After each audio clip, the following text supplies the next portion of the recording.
दोस्तों बीडीकेडीएन field Indian इसी BEd के क्लासेस जो चल रहे हैं उसकी श्रृंखला को जल्दी से आगे बढ़ा लेते हैं। और जो सामान्य ज्ञान का दूसरा क्लास है वो आपके लिए आ गया है। बड़े अच्छे अच्छे क्वेश्चन आपको बता रहे हैं भैया, पीछे लिखे हुए क्वेश्चन तो सिर्फ बहाना होते हैं और एक्चुअल में बहुत कुछ आपको बताना होता है।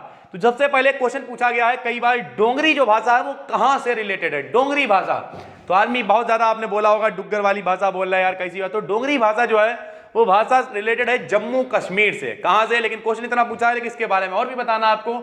2001 में संविधान की 8वीं अनुसूची में से शामिल कर लिया गया। कुछ लोग कहेंगे 8वीं अनुसूची, भैया 8वीं अनुसूची के अकॉर्डिंग टोटल 22 भाषाओं को मान्यता दी गई है। ठीक है, 14 मूल रूप से टोटल 22 भाषाओं को, और उसी में शामिल किया गया है डोंगरी भाषा को भी। और डोंगरी भाषा कहां की है, जम्मू कश्मीर की है। डोंगरी भाषा कहां की है, जम्मू कश्मीर की। ठीक है, अफ्रीकी भाषा कहां बोली जाती है, तो दक्षिण अफ्रीका और उत्तरी अफ्रीका दोनों में सबसे ज्यादा अफ्रीकी भाषा का इस्तेमाल किया जाता है। अफ्रीकी भाषा का इस्तेमाल सबसे ज्यादा कहां किया जा सकता है, तो अफ्रीकी भाषा है तो दक्षिण अफ्रीका और उत्तरी अफ्रीका। ठीक है, ये आपको पता होना चाहिए, बेसिक सी बात है। उसके बाद एक क्वेश्चन ये बहुत पूछा गया है, राष्ट्रीय ग्रामीण रोजगार गारंटी योजना, यानी हर गांव वाले आदमी को रोजगार मिलेगा।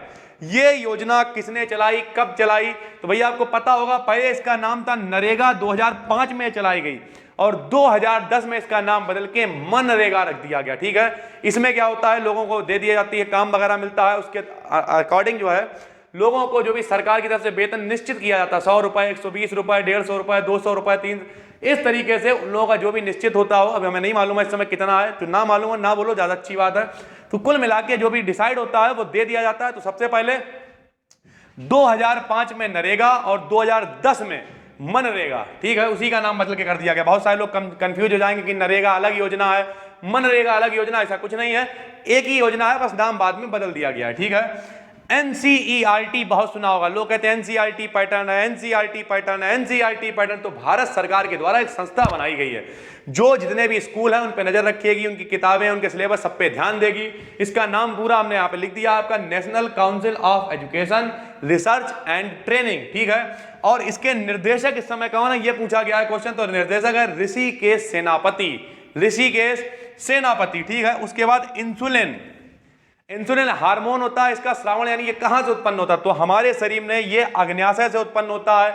सबको पता है इंसुलिन की कमी से रोग हो जाती है डायबिटीज, जिसे हिंदी में लोग कहते हैं मधुमेह। उसके बाद कुछ लोग इंसुलिन के इंजेक्शन लगवाते हैं, आपको पता होगा, आपके चारों तरफ कई लोग होंगे जिन्हें डायबिटीज होगी और वो इंजेक्शन वगैरह लगाते होंगे। तो इंसुलिन का निर्माण कहां से होता है, अग्न्याशय से। इसकी कमी से कौन सा रोग हो जाता है, डायबिटीज, या उसी को हिंदी में कहते हैं मधुमेह। क्या कहते हैं, मधुमेह। ठीक है, फिर कितनी भाषाओं को मान्यता प्राप्त है, भाषाएं तो बहुत बोली जाती, कितनी को मान्यता प्राप्त, अभी हमने बताया आपको कितनी को, 22 को। कितनी, 22 भाषाएं। कौन सी अनुसूची में, 8वीं अनुसूची में। और उसी अनुसूची में डोगरी भाषा जो कश्मीर से रिलेटेड है उसे भी मान्यता दी गई है।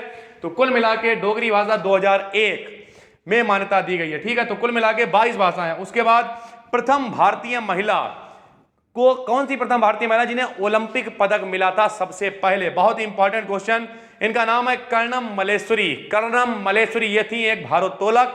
ठीक है, इसके साथ साथ इन्हें अर्जुन पुरस्कार, राजीव गांधी पुरस्कार, पद्मश्री ये सब भी मिले। तो पहली महिला जिन्हें ओलंपिक में पुरस्कार मिला, मोस्ट इंपॉर्टेंट, कर्णम मल्लेश्वरी, कर्णम मल्लेश्वरी। ठीक है, और उसके बाद देवधर ट्रॉफी किससे रिलेटेड है, तो देवधर ट्रॉफी है क्रिकेट से रिलेटेड। विकल्प में केवल क्रिकेट दे रखा होगा, लेकिन हम आपको बता देते हैं ये एक्चुअल में घरेलू प्रतियोगिता है। जो छोटे लेवल के लोग होते हैं, छोटे लेवल के खिलाड़ी हैं, उन्हें खिलाकर ताकि तैयार किया जा सके, इसलिए कराई जाती है देवधर ट्रॉफी।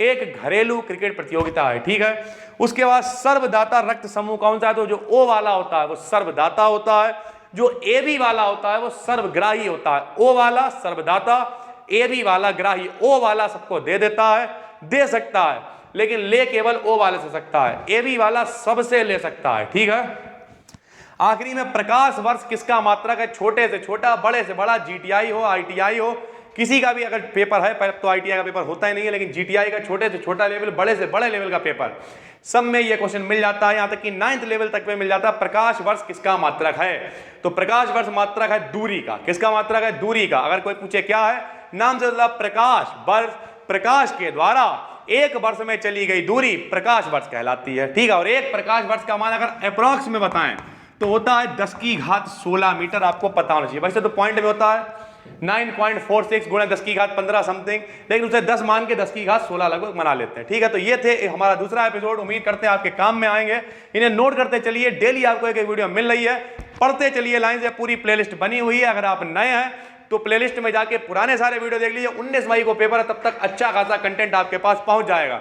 चैनल पर नए हो तो जुड़ जाइए, बन जाइए डीकेडियन, फील कीजिए कुछ इंडियन जैसा। हम फिर मिलते हैं आपसे एक और वीडियो में, कुछ और जीके की नॉलेज, कुछ और साथ में हिंदी, रीजनिंग, जो भी कुछ है वो भी पढ़ाएंगे जल्दी। तब तक के लिए जय हिंद, जय भारत।